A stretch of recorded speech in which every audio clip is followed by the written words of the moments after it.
I got some real bad news. Let's go for a ride.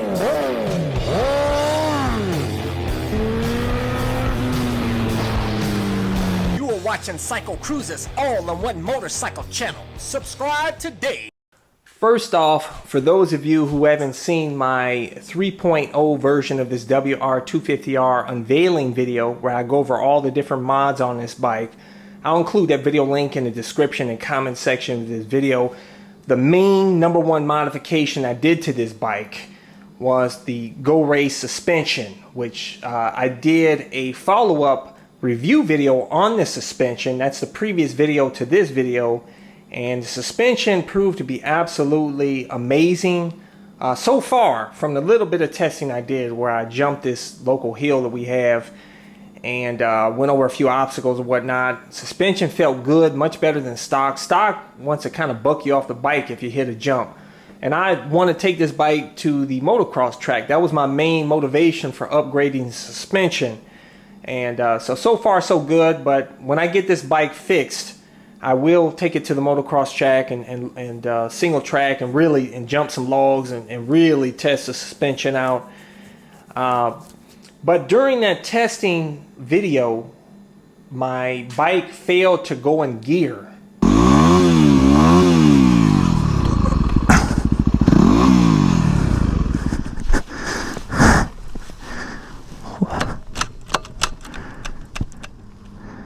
Oh man. And I'm like, what the heck is going on, man? And I get down here and my new counter sprocket here is spinning on the shaft. Spinning on the counter sprocket shaft. And I'm like, what the heck? And it wouldn't go into gear. But somehow I was able to get the bike moving and I crept home. But when I got home, I took it off and I looked at the teeth of the sprocket. Look at that, guys. Look. Worn down, and the spline, the teeth on the sprocket there, the shaft was worn down. I said, oh my God, that's going to be an expensive fix. And I'll tell you about the pricing and everything and what I'm doing here in just a moment. But first I want to go over, I put the new sprockets on. This is the Super Sprox hybrid sprocket, which is fantastic, no issues. This is the Pro X grooved ultralight sprocket that was supposed to fit this WR250R that I was assured by technical support over at Rocky Mountain ATV. They said this will fit the bike. Their computer, their website says it will fit the bike. But if you look here, look at this. And I had, concern about what this is, the OEM sprocket, counter sprocket, by the way. Can you see a difference? I had concern, and I had originally bought another one just like this, and I said, look at this. I said, this ain't gonna fit on this bike. I sent it back, and I asked tech support to recommend another one, and they recommended this one, and they said it will fit. And so I took their word for it. I figured, okay, yeah, this kind of looks different, what's going on here, but maybe the center thickness is obviously the same as this, so it should be fine. And I put this on, the shaft, and it fit on there snug. I mean, I even took a mallet to it, and it fit on there real snug. And I made sure that those teeth were in place. And I'm very meticulous when it comes to installing sprockets in a chain. This is your lifeline to the bike, but more importantly, it's a life. It could be life or death for you. Because should this fail improperly, it could set you up for a real effed up day. So I am ultra careful, and I triple check, and I make sure that it's tightened to spec. I make sure there's no free play. It was on there solid, and I'm like, okay, but I still didn't feel comfortable, But they assured me that it would fit on here. Because, like I said, look at this. It looks like night and day, man. It didn't. But I said, okay, I'll take their word for it, man. And then the reviews said that, it's a 4.7 out of 5 star out of 50 reviews on their website that said this was good. So I'm like, okay, this must be pretty good. I never heard of Pro X.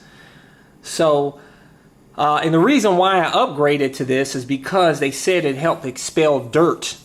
So I figured, and it was lighter than stock. I'm like, okay, it wasn't about saving any money or anything, because all of them are fairly inexpensive. So I'm very sorry that I put an aftermarket counter sprocket. I'm going to give you word of advice. In my opinion, guys, stick with OEM when it comes to a counter sprocket. This is the direct connection to the transmission. It takes the most torque and most abuse, really. This is where the power starts, right here, connected to the transmission, guys. You want the very best. You want OEM, because OEM is going to be the best. Yes, it's okay to change a rear sprocket to aftermarket. That's fine, man. No problem. I've had no problems with any aftermarket rear sprockets, but I've mostly stuck with OEM counter sprockets, man. I've installed several counter sprockets, but this time I decided to go out of my comfort zone and get an aftermarket counter sprocket, and it was a poor choice. It cost me, this $13 part here cost me $1,000. That's what it's going to cost to fix that, guys. They're going to have to pull the engine and actually separate the transmission from the engine and basically rebuild the transmission to put that shaft in there. So, but the good news is that while the engine is out, I'm putting on the Thumper 280 big bore kit.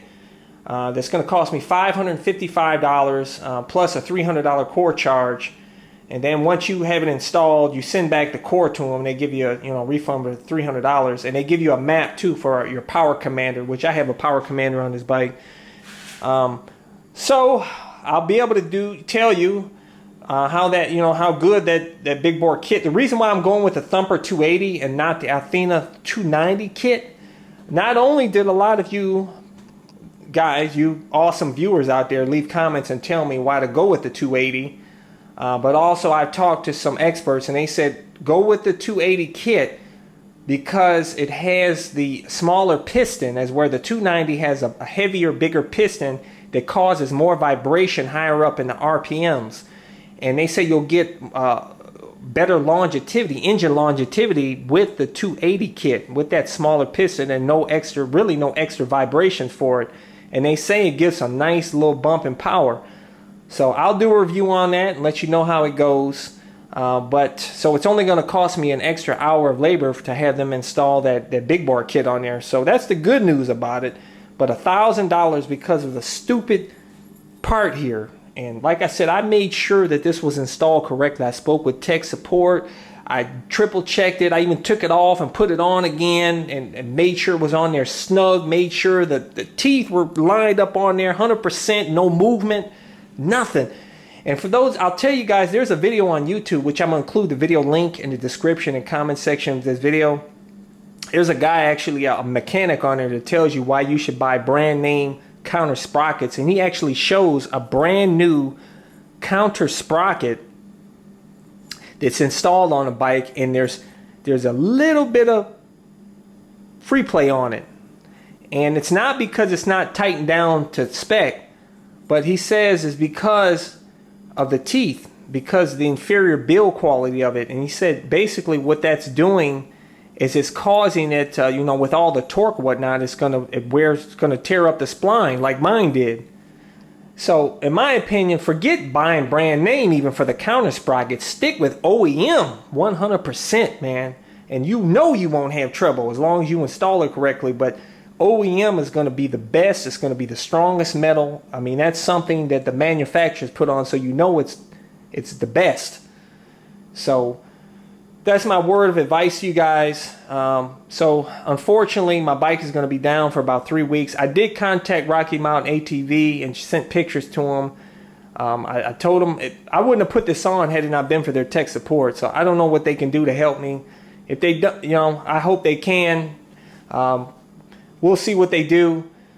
But either way, it's got to get fixed. So unfortunately, the bike is probably going to be down for probably about up to anywhere from two weeks to a month.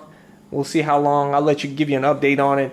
Like I said, my channel is all about experimenting with stuff and sharing the experience to help you avoid any problems. But anyways, For those of you guys that want to get my gear, you know, my camo pants, my boots, gloves, jacket, everything, I always include links in the description and comment section of my videos, or go to my website at CycleCruza.com and click on the menu tab My Gear, and those are links to all of my stuff.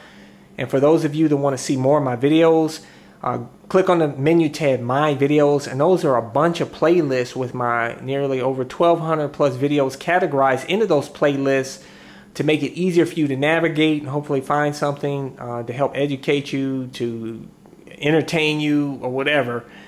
But hey guys, hit thumbs up. It really helps motivate me to continue to do these videos. When you hit thumbs up and you leave a comment, it helps me show you're appreciative. I appreciate all you guys, and I hope to continue to do these videos for you guys. It's all fun. I love motorcycles, and I love sharing my enthusiasm and passion and helping to motivate. Hey, subscribe to my All in One Motorcycle channel, and also go check out my other channel, Bug Out Moto. This is a van that I customized for cheap that allows me to live in my van with my motorcycle anywhere, and has a ton of cool mods. And that channel has everything from build videos, trip videos, anything and everything Bug Out Moto. As a courtesy, I included 2 video playlists. One for new riders, and those are all of the videos I've done over the years that I feel are helpful for new riders, and also my popular videos playlist. Hey, hit the subscribe button. I appreciate it. Take care.